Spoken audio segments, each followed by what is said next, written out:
Hello, David R. Becker here with BeckerArt, and today I am super excited about showing you some papers that I just got from Legion Papers. Legion Papers is a company out in New York, and I use a lot of their papers. There are a lot of watercolor papers, but they have a slew of different kinds of papers that I just love. And so that box back there was filled with 13 different papers, and so I want to show you what I had gotten, and I want to kind of go over them with you. And so take a look. This is the 9 of the 13 that I would use for watercolor. Basically, I use for watercolor, and I also use for acrylics, and I use for acrylic gouache, and so there's a lot of different uses for every one of these 9 pieces of paper.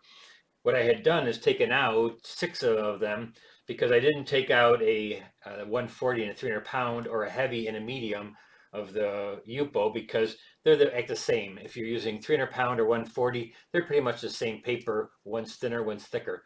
But what I had done is taken the cold press and hot press, and the Yupo medium and the Yupo translucent, and just did a few swatches over them to see what 7 different mediums would work like on these different papers.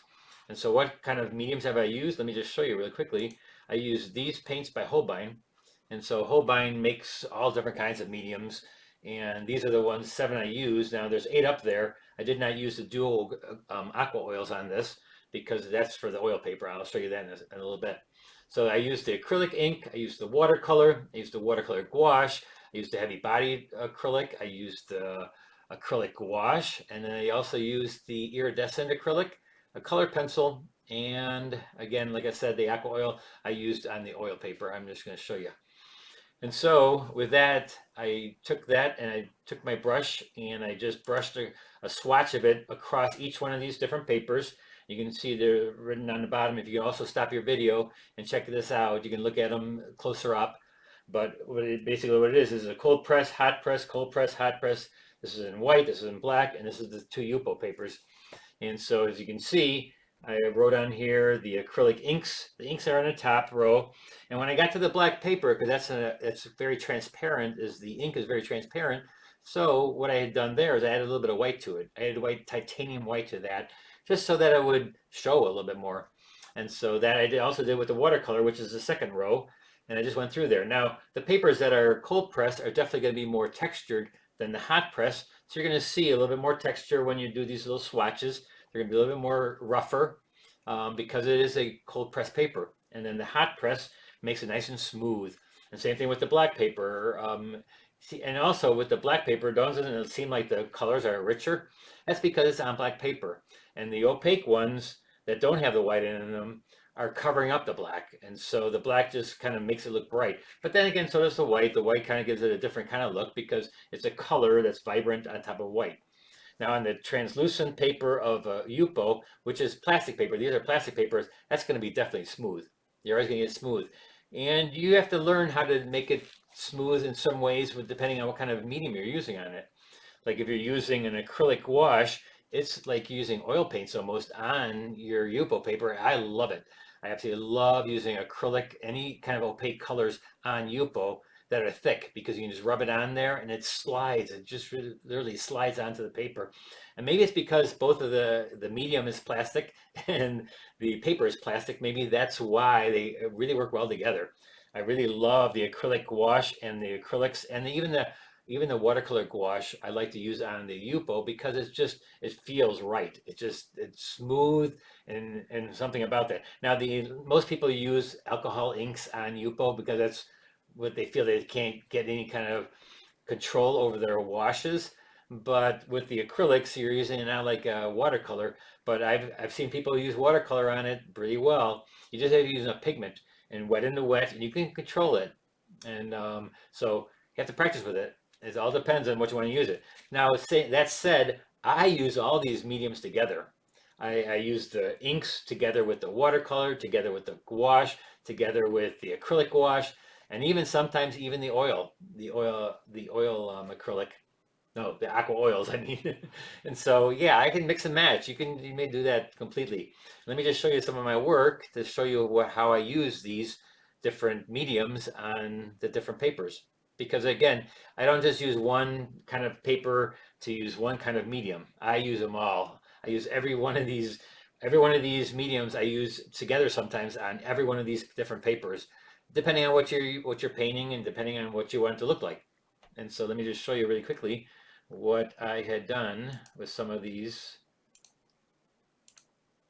And so this right here, as you can see, is one of my watercolors done on cold press, on the cold press Stonehenge cold press white. And so basically, you can also see I used a stencil by rubbing out. One thing great about this paper, the Stonehenge cold press and the hot press, is that you can rub out really easily. It doesn't absorb as much as some of the papers do, and I like that. I really love the fact that it doesn't absorb so much of the paint that I can't rub it back off. So for you beginners who need to rub back out, perfect paper, Stonehenge Aqua White. And you can see I use a stencil and I just rub out, rub right out of there. Now for the hot press is a slicker surface because it doesn't have texture. And so for that, you can get straighter, harder edge lines. You don't get that really rough surface to it. So you're not going to get much surface that's roughed up. You can do it by spattering maybe, but it sits on top a lot. And so I didn't stencil this, but if you would stencil this is super easy to stencil then too. So that's one nice thing. Then we got the same two the same paper but in black with the cold press and hot press. I didn't show examples of the cold press and hot press of black because I don't use hot press very often, but it's the same thing as with the white. It'll be the same thing. Texture on the cold press, less texture on the hot press. But this is done with basically, I think, three different mediums. Again, watercolor, gouache, probably even some ink, and even some iridescent up here. I think I had put some iridescent in some of this. And but again, you can use it all together. It doesn't matter. You can really use any medium that you feel you want to use at that moment. And actually, maybe that's a certain style that you want to use. It's basically maybe you love using gouache only and then adding color pencil to it. Yeah, I think I may have color penciled in some of these lines for the whiskers, a white pencil, a white color pencil. And so that's the black paper. And then when it comes to the Yupo paper, a lot of people, like I said, use the alcohol inks and they don't feel they can control it, so they just do a lot of abstract. But look at you can do something like this, and masking fluid works really well on Yupo paper because it's plastic and it rubs right off really easily if you're using a masking fluid, which masks out areas and it gets the white of the paper back. Now this is the medium Yupo medium, and so that's not translucent, and so you can't see through it, which is good. And I used alcohol inks on the back, as so you can throw it like not alcohol inks, it's the acrylic inks is what I used here, and it acts like alcohol inks, which is really kind of cool. And then I used the heavy bodied, or I used the gouache and go right in there with the gouache acrylics and make that really beautiful too, and just by painting like you're painting a regular painting. So that was that one on Yupo medium. This is Yupo translucent. And so this is translucent paper. Oh, sorry about that. That's the translucent paper. And that one, being that it's translucent, if you're going to frame this, you got to make sure you put some backing on it that's white. Don't, unless you want to have like something shining through it, then you could do that on the back of the paper because you can see, as you can see, if I hold it up like this, you can see right through it, right? Look at that. I can see the whole painting. So if you put some paint on the back of that, and it would kind of show through. So if you wanted to dull like an area like this, if you wanted to dull an area like that, you could actually put it on the back and make it a little bit darker. So that is again the Yupo translucent. Then there's the, which I didn't show you yet, is the oil paper, and this is the oil paper, Legion Stonehenge oil. The Stonehenge line is just amazing, and so that's the oil painting that I had done. And I acted like I was a watercolorist on this when I first started. I basically put on my oils, and they're water-based, the Aqua Duo oils from Holbein. So basically, what I did is I then took the oils, and then when I did my background back here, the sky, I wet it slightly. Now I can't wet it like a watercolor paper where you soak it and really do it heavy because it's not made for water. So don't do that. But you can put a little bit of water on there, and I just smudged it in there and I let it run a little bit, and it was amazing. It was super fun. And I just got thicker and thicker and did like my regular oil type of paintings. And the nice thing about this paper is that it doesn't have that texture as like the oil panels do, that the canvas panels, because that I don't really like that texture of a panel, the canvas look. It just has this really nice tooth to it. And it's just probably just special to them. I don't think there's any other paper that has that kind of tooth to it. But check it out. It's a really cool looking kind of paper. The last three papers I want to talk to you about are these three papers that Stonehenge makes that are more for sketching. I use these three papers for urban sketching, value sketches, thumbnail sketches, any kind of sketching, color pencils, drawing, anything that has to do with drawing. These are great for that. They also are good for when you're urban sketching to put watercolor on. So what I'll do is I'll do a pencil, I'll ink it, and then I'll even take watercolor right over the top of that. Now you shouldn't use it like a watercolor paper where you're soaking it. It's not made for that. It's not a watercolor paper, but you can use watercolor on it, gouache, acrylics, it's all good.